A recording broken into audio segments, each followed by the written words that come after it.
নির্বাচনের অন্যতম প্রার্থী ঢাকার সাধারণ সম্পাদক জনাব অধ্যাপক ইকবাল হোসেন।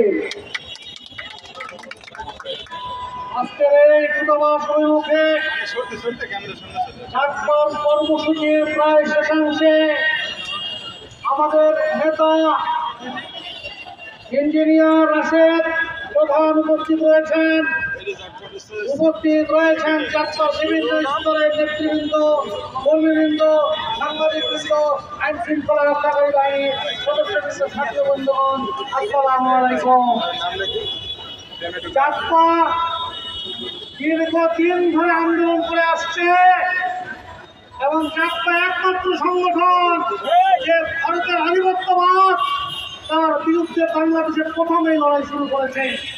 আমাদের মরুম নেতা শফিউল আলম প্রধান এই লড়াই শুরু করেছে এবং এই লড়াই অব্যাহত থাকবে এবং এই লড়াইয়ের বর্তমানে নেতৃত্ব দিচ্ছেন আমাদের নেতা দলের সহসভাপতি ইঞ্জিনিয়ার রাশেদ প্রধান।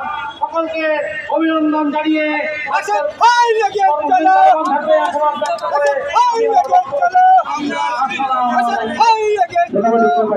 সংগ্রামী জনতা ভারতীয় আধিপত্যবাদ বিরুদ্ধে শফিউল আলম প্রধানের সুযোগ্য পুত্র চাঁদপার মুখপাত্র কেন্দ্রীয় সভাপতি চব্বিশের গণ আন্দোলনের মহানায়ক রাশেদ প্রধান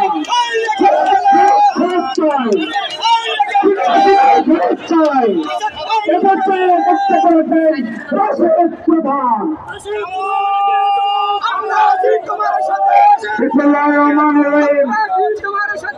ভারতীয় আধিপত্যবাদের বিরুদ্ধে এবং খুনি হাসিনাকে ফেরতের দাবিতে আজকে জাতীয় গণতান্ত্রিক পার্টি জাসপার ভারতীয় দূতাবাস ঘেরাও কর্মসূচির উপস্থিত জাসপার সর্বস্তরের নেতৃবৃন্দ, মিডিয়ার ভাইরা, প্রশাসনের ভাইরা, যারা যেখান থেকে শুনছেন সবাইকে জানাই সংগ্রামী সালাম, আসসালামু আলাইকুম। সংগ্রামী সাথী এবং বন্ধুগণ, হাজারো শহীদের পরিবার, লক্ষাধিক জুলাই যোদ্ধা, বাংলাদেশের মানুষ, যেই মানুষটার বিচার দেখার জন্য অপেক্ষায় রয়েছে, দেশের মানুষ যার ফাঁসি দেখার জন্য অপেক্ষায় রয়েছে, সেই ফাঁসি শেখ হাসিনাকে রাষ্ট্রীয় মর্যাদায় ওই ভারত 1 বছর ধরে আশ্রয় দিয়ে রেখেছে। এই আশ্রয় চলবে না। আমরা স্পষ্ট ভাষায় জানিয়ে দিতে চাই, ভারতীয় দূতাবাসের মাধ্যমে ওই দিল্লি সরকারকে জানিয়ে দিতে চাই, খুনি হাসিনাকে ফেরত দিতে হবে। বাংলার সীমান্তে হত্যা বন্ধ করতে হবে, অবৈধ পৌঁছিং বন্ধ করতে হবে, যে সকল ভূখণ্ড দখলে নিয়েছেন তা ফেরত দিতে হবে। দেশের অভ্যন্তরীণ বিষয় নিয়ে আপনাদের দাদাগিরি বন্ধ করতে হবে। সংগ্রামী সাথী এবং বন্ধুগণ, আমি স্পষ্ট ভাষায় জানিয়ে দিতে চাই, জুলাই গণঅভ্যুত্থানের মাধ্যমে যেই নতুন বাংলাদেশ আমরা পেয়েছি, সেই বাংলাদেশে ভারতীয় আধিপত্যবাদ এবং ভারতীয় আগ্রাসন চলবে না, চলতে দেওয়া হবে। শেখ হাসিনার আমলে বাংলাদেশ সেনাবাহিনী, বাংলাদেশ বিমান বাহিনী, এমনকি আমার বাম পাশে দাঁড়িয়ে থাকা পুলিশ বাহিনী সহ সচিবালয়, বিভিন্ন জায়গায় ভারতীয় কর্মকর্তা এবং রয়ের এজেন্টদের প্রবেশ করানো হয়েছিল। আমরা অত্যন্ত দুঃখের সাথে লক্ষ্য করছি, এখনো প্রশাসনের বিভিন্ন জায়গায় ভারতীয় কর্মকর্তারা, রয়ের এজেন্টরা কর্মরত রয়েছে। দিল্লি সরকারকে জানিয়ে দিতে চাই, বাংলাদেশের ভূখণ্ড থেকে আপনাদের সকল কর্মকর্তা এবং ওই এজেন্সি রয়ের সকলকে প্রত্যাহার করে নিজের দেশে নিয়ে যান, না হলে আবারও জুলাই হবে। বাংলার শান্তিপ্রিয় মানুষ যদি অশান্ত হয়, শেখ হাসিনা পালানোর পথ পেয়েছে, রয়ের এজেন্টরা পালানোর পথ, আবারও জুলাই ফিরে আসবে। সংগ্রামী সাথী এবং বন্ধুগণ, আপনারা জানেন বিগত 3টা নির্বাচন ওই দিল্লি থেকে ফলাফল নির্ধারণ করা হয়েছিল সামনে যেই জাতীয় নির্বাচন আসছে সেটার ফলাফল দেশের মানুষের ভোটের মাধ্যমে হবে। দিল্লির ভোটের ফলাফল আমরা মানি না। দিল্লি সরকারকে জানিয়ে দিতে চাই, আমার দেশের অভ্যন্তরীণ বিষয় হস্তক্ষেপ করবেন না, দাদাগিরি করবেন না। আমরা রক্ত দিতে শিখেছি, প্রয়োজনে আবারও রক্ত দেব। ভারতীয় আধিপত্য আজকে আমার দেশের পুলিশ বাহিনীর সম্মানে আমরা ভারতীয় দূতাবাস ঘেরাও কর্মসূচি এখান পর্যন্ত এসে সীমিত করেছি। এটাই শেষ দিন নয়। আজকে ভারতীয় দূতাবাসকে হলুদ কার্ড দেখিয়ে যাচ্ছি। দাবি মানা না হয় সামনের বার রেড কার্ড দেখানো হবে। বাংলার মাটিতে বসে বাংলাদেশের উপর আধিপত্যবাদ এবং আগ্রাসন করে আমরা কোন অবস্থায় বাংলার মাটিতে ভারতীয় কর্মকর্তা, রয়ের এজেন্ট এমনকি ভারতীয় দূতাবাসকেও মেনে নেব না। তাই স্পষ্ট ভাষায় জানিয়ে দিচ্ছি, উনি শেখ হাসিনা এবং তার দোসর যাদের দিল্লি এবং কলকাতায় আশ্রয় দিয়েছেন দ্রুততম সময়ের মধ্যে ফেরত দিন, না হলে লাল কার্ড নিয়ে আবারও দূতাবাস ঘেরাও কর্মসূচি। পরের বার পুলিশ প্রশাসনের কথায় থামব না।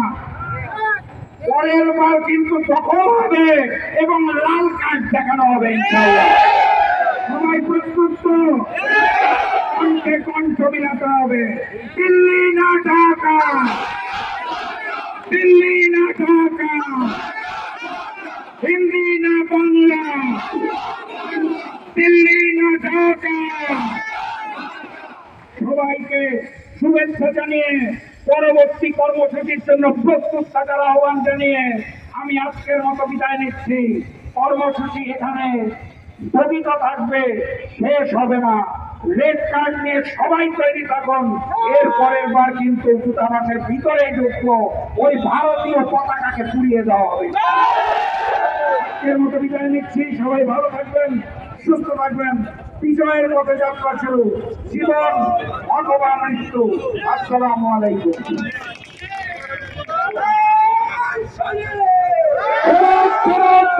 চাই ফাঁসি ফাঁসি ফাঁসি চাই।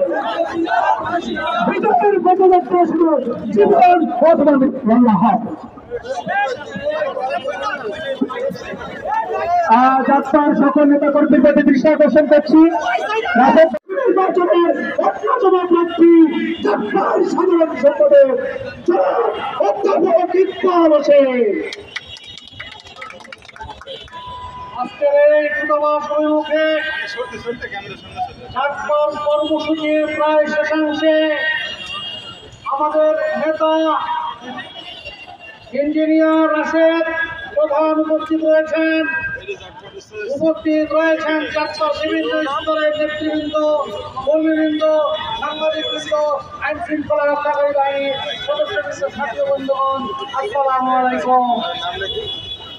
চারপা দীর্ঘদিন ধরে আন্দোলন করে আসছে এবং চারপা একমাত্র সংগঠন যে ভারতের আধিপত্যবাদ তার বিরুদ্ধে বাংলাদেশের প্রথমেই লড়াই শুরু করেছে। আমাদের মরুম নেতা শফিউল আলম প্রধান এই লড়াই শুরু করেছে এবং এই লড়াই অব্যাহত থাকবে এবং এই লড়াইয়ের বর্তমানে নেতৃত্ব দিচ্ছেন আমাদের নেতা, দলের সহসভাপতি ইঞ্জিনিয়ার রাশেদ প্রধান। সকলকে অভিনন্দন জানিয়ে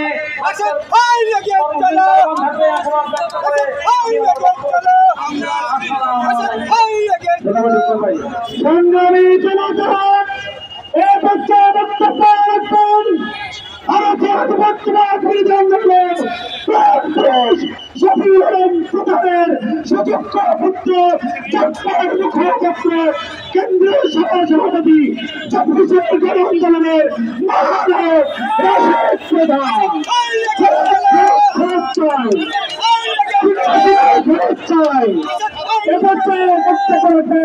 রাশেদ প্রধান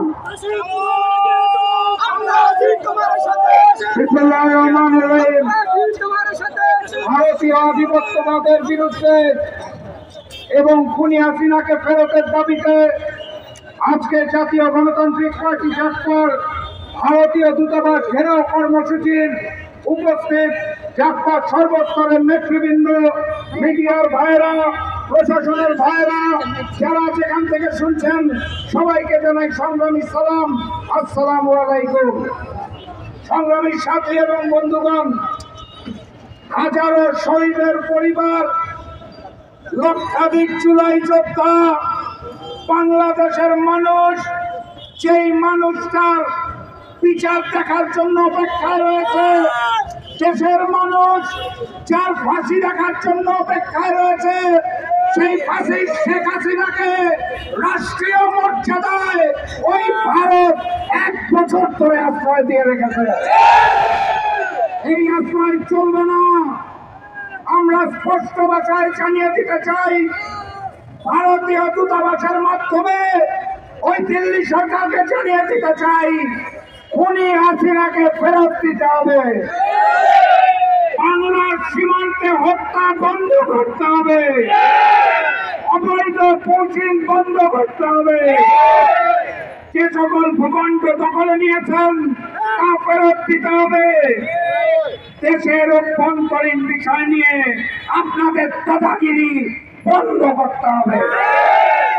সংগ্রামী সাথী এবং বন্ধুগণ, আমি স্পষ্ট ভাষায় জানিয়ে দিতে চাই, জুলাই গণঅভ্যুত্থানের মাধ্যমে যেই নতুন বাংলাদেশ আমরা পেয়েছি, সেই বাংলাদেশে ভারতীয় আধিপত্যবাদ এবং ভারতীয় আগ্রাসন চলবে না, চলতে দেওয়া হবে। শেখ হাসিনার আমলে বাংলাদেশ সেনাবাহিনী, বাংলাদেশ বিমান বাহিনী, এমনকি আমার বাম পাশে দাঁড়িয়ে থাকা পুলিশ বাহিনী সহ সচিবালয়, বিভিন্ন জায়গায় ভারতীয় কর্মকর্তা এবং রয়ের এজেন্টদের প্রবেশ করানো হয়েছিল। আমরা অত্যন্ত দুঃখের সাথে লক্ষ্য করছি, এখনো প্রশাসনের বিভিন্ন জায়গায় ভারতীয় কর্মকর্তারা, রয়ের এজেন্টরা কর্মরত রয়েছে। দিল্লি সরকারকে জানিয়ে দিতে চাই, বাংলাদেশের ভূখণ্ড থেকে আপনাদের সকল কর্মকর্তা এবং ওই এজেন্সি রয়ের সকলকে প্রত্যাহার করে নিজের দেশে নিয়ে যান, না হলে আবারও জুলাই হবে। বাংলার শান্তিপ্রিয় মানুষ যদি অশান্ত হয়, শেখ হাসিনা পালানোর পথ পেয়েছে, রয়ের এজেন্টরা পালানোর পথ, আবারও জুলাই ফিরে আসবে। সংগ্রামী সাথী এবং বন্ধুগণ, আপনারা জানেন বিগত 3টা নির্বাচন ওই দিল্লি থেকে ফলাফল নির্ধারণ করা হয়েছিল। সামনে যেই জাতীয় নির্বাচন আসছে, সেটার ফলাফল দেশের মানুষের ভোটের মাধ্যমে হবে। দিল্লির ভোটের ফলাফল আমরা মানি না। দিল্লি সরকারকে জানিয়ে দিতে চাই, আমার দেশের অভ্যন্তরীণ বিষয় হস্তক্ষেপ করবেন না, দাদাগিরি করবেন না। আমরা রক্ত দিতে শিখেছি, প্রয়োজনে আবারও রক্ত দেব। ভারতীয় আধিপত্য আজকে আমার দেশের পুলিশ বাহিনীর সম্মানে আমরা ভারতীয় দূতাবাস ঘেরাও কর্মসূচি এখান পর্যন্ত এসে সীমিত করেছি। এটাই শেষ দিন নয়। আজকে ভারতীয় দূতাবাসকে হলুদ কার্ড দেখিয়ে যাচ্ছি, দাবি মানা না হয় সামনের বার রেড কার্ড দেখানো হবে। বাংলার মাটিতে বসে বাংলাদেশের উপর আধিপত্যবাদ এবং আগ্রাসন করে আমরা কোন অবস্থায় বাংলার মাটিতে ভারতীয় কর্মকর্তা, রয়ের এজেন্ট, এমনকি ভারতীয় দূতাবাসকেও মেনে নেব না। তাই স্পষ্ট ভাষায় জানিয়ে দিচ্ছি, খুনি শেখ হাসিনা এবং তার দোসর যাদের দিল্লি এবং কলকাতায় আশ্রয় দিয়েছেন, দ্রুততম সময়ের মধ্যে ফেরত দিন, না হলে লাল কার্ড নিয়ে আবারও দূতাবাস ঘেরাও কর্মসূচি। পরের বার পুলিশ প্রশাসনের কথায় থামব না, পরের বার কিন্তু দখল হবে এবং লাল কার্ড দেখানো হবে ইনশাআল্লাহ। সবাই প্রস্তুত তো? কণ্ঠে কণ্ঠ মিলাতে হবে। দিল্লি না ঢাকা, দিল্লি না ঢাকা, হিন্দি না বাংলা, দিল্লি না ঢাকা। সবাইকে শুভেচ্ছা জানিয়ে পরবর্তী কর্মসূচির জন্য প্রস্তুত থাকার আহ্বান জানিয়ে আমি আজকের মতো বিদায় নিচ্ছি। কর্মসূচি এখানে স্থগিত থাকবে, শেষ হবে না। রেড কার্ড নিয়ে সবাই তৈরি থাকুন। এর পরের বার কিন্তু দূতাবাসের ভিতরে ঢুকবো, ওই ভারতীয় পতাকাকে পুড়িয়ে দেওয়া হবে। আজকের মতো বিদায় নিচ্ছি। সবাই ভালো থাকবেন, সুস্থ থাকবেন। বিজয়ের পথে যাত্রা শুরু, জীবন অথবা মৃত্যু। আসসালামু আলাইকুম।